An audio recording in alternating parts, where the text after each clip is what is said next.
दोस्तों, रोज कुछ नया सीखने के लिए चैनल को सब्सक्राइब करें और बेल आइकन पर क्लिक कर दें, जिससे कि आपको हमारी वीडियोस की नोटिफिकेशन तुरंत मिल जाए।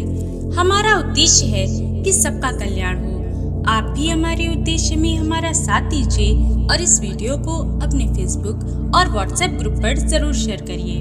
दोस्तों, आपके घर में जब सकारात्मक शक्तियों का वास नहीं होता, तब नकारात्मक शक्तियों का वास होता है, क्योंकि ऊर्जा तो रहती ही है, या तो सकारात्मक होगी या नकारात्मक। और जब आपके घर में पूजा पाठ होना बंद हो जाता है, किसी कारणवश सूतक लग जाता है, पातक लग जाता है, या आप अपनी इच्छा से पूजा करना बंद कर देते हैं, तो आपके घर में सकारात्मक नहीं बल्कि नकारात्मक ऊर्जा का वास हो जाता है। ये जो नकारात्मक शक्ति है वह आपको दिखाई नहीं देती। कई बार ये कई सालों के बाद कुछ संकेत देना शुरू करती है, जैसे आपके शरीर पर हावी होना, या फिर ऐसा लगना कि जो आपके घर का मुखिया है उसकी बुद्धि बांध दी गई है। जो घर का मुखिया है, जो आपके लिए घर की भलाई के लिए निर्णय लेता है, उसी की बुद्धि बांध दी जाती है। उनके साथ कई घटनाएं घटित होने लगती हैं। उनको छोटी छोटी बात पर गुस्सा आने लगता है, चिड़चिड़े हो जाती हैं, खाने पर गुस्सा करते हैं कि खाना देरी से क्यों बना, मेरे कपड़े क्यों तैयार नहीं हैं, पानी क्यों नहीं दिया। ऐसी छोटी छोटी सी बातों पर वे गुस्सा करने लगते हैं। साथ ही वे आपकी बात को समझते नहीं, चाहे आप कितने भी सही क्यों ना हो। लेकिन वे आपकी बात को नहीं समझेंगे, सुनेंगे ही नहीं, बल्कि उसकी जगह आपको डांटेंगे, आप पर हावी होंगे। यहाँ तक कि ऐसी स्थिति उत्पन्न हो जाएगी कि आपके घर के मुखिया की बुद्धि बांध दी जाएगी। उनके अंदर क्रोध बढ़ जाएगा। वे सही निर्णय नहीं ले पाएंगे कि उनके हित के लिए क्या है और क्या उनके हित में नहीं है। सही प्रकार से सोच विचार नहीं कर पाएंगे। उन शक्तियों का ऐसा प्रभाव उन पर पड़ता है। अब ऐसा कब होता है? जब आपके घर में पूजा पाठ नहीं होता, तब आपके घर में नकारात्मक शक्तियों का वास होता है। क्योंकि जब आपके घर में पूजा पाठ नहीं होगा, तो सकारात्मक शक्ति कहाँ से आएगी? और जब सकारात्मक शक्ति नहीं होगी, तो वहाँ नकारात्मक शक्ति का वास होना निश्चित है। और ये नकारात्मक शक्ति आपको काफी समय तक दिखाई नहीं देगी, आपको महसूस नहीं होगी, और कई सालों बाद आपको उनका एहसास होता है। आपको लगने लगता है कि जब आप सो रहे हैं तो कोई आप पर दबाव दे रहा है, कोई आपकी गर्दन को घोटने का प्रयास कर रहा है, कोई छाया आपके पास खड़ी है, कोई आपको डराने की कोशिश कर रहा है, कोई स्वप्न के माध्यम से बहुत गंदे सपने दिखा रहा है, या फिर बहुत डरावने सपने दिखा रहे हैं। तो ये सारे संकेत दर्शाते हैं कि कोई नकारात्मक शक्ति आपके घर में है।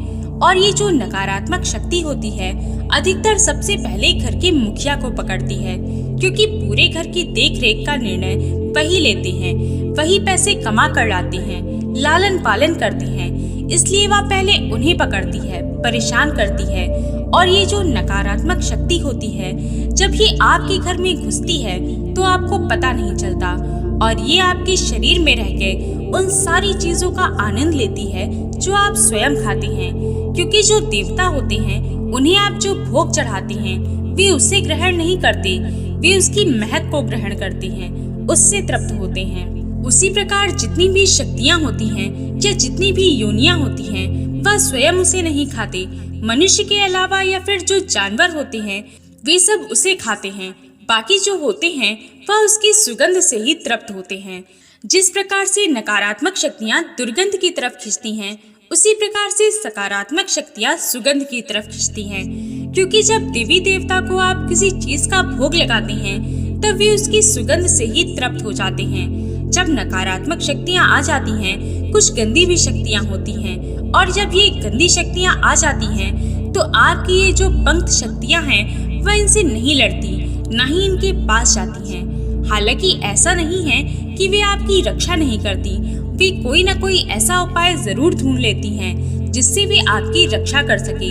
जैसे आपके किसी घर के व्यक्ति की बुद्धि के पास बैठकर वे किसी अच्छे भगत के पास लेकर जाती हैं, या फिर कोई सिद्ध पिंड स्थान जहाँ पर पहले से ही शक्तियाँ मौजूद हों, जहाँ पर देवी देवताओं के गढ़ मौजूद हों, उनके सेवक हों, ताकि जब आप वहाँ पर जाओ तो देवी देवता के गढ़ उन नकारात्मक शक्तियों को हटा सके, आपके अंदर से निकालकर उन्हें नष्ट कर सके।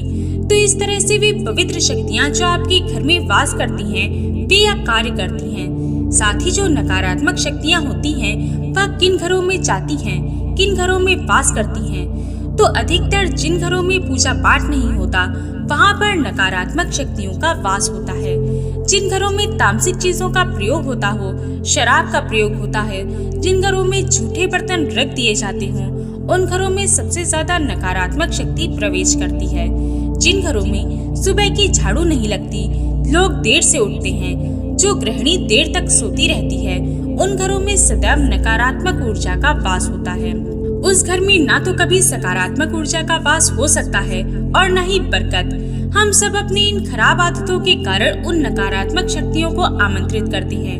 बहुत से घरों में स्त्री को सुबह आटा ना गूंथना पड़े, इस आलस के चक्कर में रात में ही आटा फ्रिज में गूंथ कर रख देती हैं। तो इससे भी घर में नकारात्मक ऊर्जा का वास होता है। आप अपने घर में सकारात्मक शक्ति का वास चाहते हैं या फिर नकारात्मक, ये आप पर निर्भर करता है, क्योंकि सकारात्मक शक्ति के वास का जो गुण होता है, उन्हें आपके घर में पूजा पाठ, साफ सफाई, सुगंध और पवित्रता चाहिए होती है, ताकि वे आपके घर में वास कर सके। जिस घर में आपका मंदिर है, वहाँ पर पूर्ण तरह साफ सफाई हो, वह स्थान बिल्कुल पवित्र हो, सुगंधित हो, देवी देवताओं की प्रतिमा, पूजा का स्थान सब कुछ सही तरह से साफ हो, व्यवस्थित हो, तब सकारात्मक शक्ति आपके घर में वास करती है, आपकी रक्षा करती है। अगर आप पवित्र रहते हैं तो नकारात्मक शक्ति आपके आसपास भी नहीं भटक सकती। इसलिए कहा जाता है कि मंत्र जाप बहुत महत्वपूर्ण है। आप निरंतर मंत्र का जाप करें ताकि सकारात्मक ऊर्जा आपके घर में बनी रहे। वही ऊर्जा आपकी हर प्रकार से रक्षा करती है और वही ऊर्जा आपके पितरों को बल देती है ताकि वे आपकी रक्षा कर सके। इसलिए आप मंत्र जाप करें। आप किसी भी मंत्र का जाप कर सकते हैं। गायत्री मंत्र का जाप कर सकते हैं, हनुमान मंत्र का जाप कर सकते हैं, महामृत्युंजय मंत्र का जाप कर सकते हैं। पर आप जब जाप करें तब लंबे समय तक जाप करें। ऐसा नहीं कि आज किया कल छोड़ दिया। आपको निरंतर जाप करना होगा। कुछ नियम बनाने होंगे। आपकी जिंदगी के कुछ नियम आप बनाएं। ऐसा नहीं है कि आपके गुरु नहीं है तो आप नियम नहीं बनाएंगे। कई बार ऐसा होता है कि आपके गुरु या कोई भगत जब आपको कोई नियम बताता है तब आप अंग रूप से उस नियम पर चलते हैं, लेकिन जब आपके स्वयं के बनाए नियमों पर चलने की बात आती है तो आप उस पर नहीं चलते। ये नियम आपका अधिकार है। आपको ऐसा नहीं करना है। आपको स्वयं कुछ नियम बनाने हैं। अब आप एक नियम बना लें कि अब से आपको सुबह 5 बजे उठना है, स्नान आदि कर सबसे पहले पूजा करनी है। आपको पूरा 1 घंटा पूजा में देना है। मंदिर की साफ सफाई करें, उसे पवित्र करें, पूजा पाठ करें। सब मिलकर आपको 1 घंटा नियम से पूजा में देना है। जब आप पूजा करें तो सर पर कपड़ा अवश्य रखें। आपको पूजा के समय सूर्य देव को जल देना है। पूजा करने के बाद माता पिता को नमन करें। तो आपको इस तरह से नियम बनाना होगा, स्वयं उस नियम पर चलना होगा, तब आपको इस नियम का लाभ होगा, उसका असर दिखाई देगा। लेकिन उससे पहले स्वयं आपको इस नियम पर चलना होगा, क्योंकि जब आप इस नियम का पालन करेंगे तो कभी भी आपके घर में नकारात्मक शक्ति का वास नहीं होगा।